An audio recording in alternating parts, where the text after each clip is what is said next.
Hello, it's Reverend Phil here. Welcome to our thought for the day on this Sunday. I hope that you're well.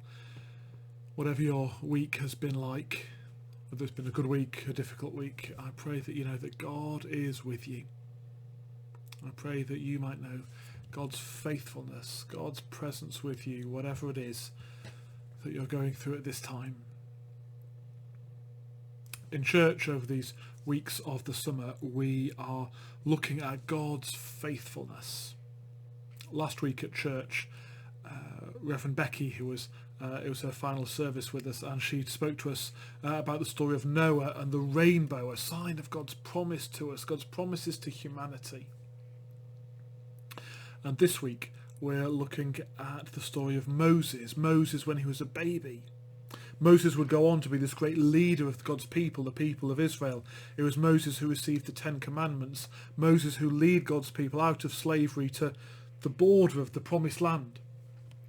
But when Moses was a baby, life was not easy. God's people, the Israelites, were held captive. They were enslaved in Egypt. And Moses, as a baby, found himself being placed in a basket, Moses' basket, by his mother fearing for Moses' life. This, with the gift of hindsight, was a part of God's rescue plan. God's plan for Moses, God's plan for God's people. But it didn't really feel like the best rescue plan at the time. If this were a film, I imagine that some of us might look at this rescue plan with a baby being placed in a basket, being rescued by the daughter of the king who wanted to kill all these children. This feels like a bit of a far-fetched sort of a rescue plan, especially when it ends up that it's Moses' mum who ends up looking after Moses at the request of Pharaoh's daughter. But this was part of God's plan.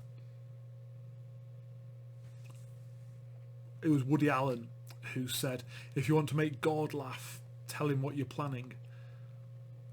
That's our plans, but God's plans are something different. God's plans from a human perspective do often look risky. God's plans from a human perspective do often involve unusual, unexpected, surprising people.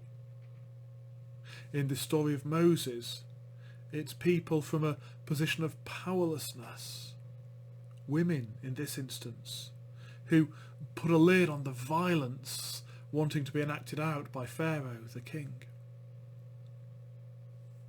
There's the story of the midwives. There's Moses' mum, Moses' sister, Miriam, and then the daughter of Pharaoh herself. All women, all would be in a position of relative powerlessness within that context. In God's plan, he uses surprising people we don't expect. When we read the words, the passage in Exodus chapter 2, there's actually no mention of God by name. And often we might find ourselves in situations where we're asking, well, where is God? Or perhaps we see something on the news or read about it online and we think, well, where's God in this situation?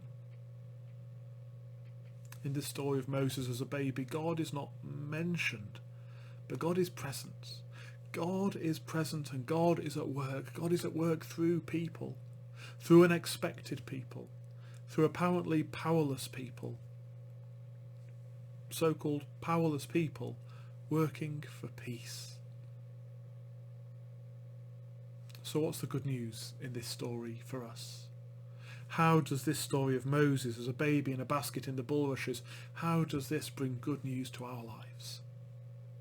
Well, it's a reminder to us that even in situations where it feels as though God is absent, it's a reminder to us that God is still at work. God has not quit. We can still have hope. And what does it tell us about God's plans? Well, yes, sometimes they might appear to us risky, but God is a faithful God.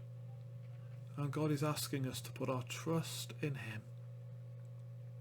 Even when it seems as though God is using unexpected, surprising people, possibly even powerless people, God invites us to trust.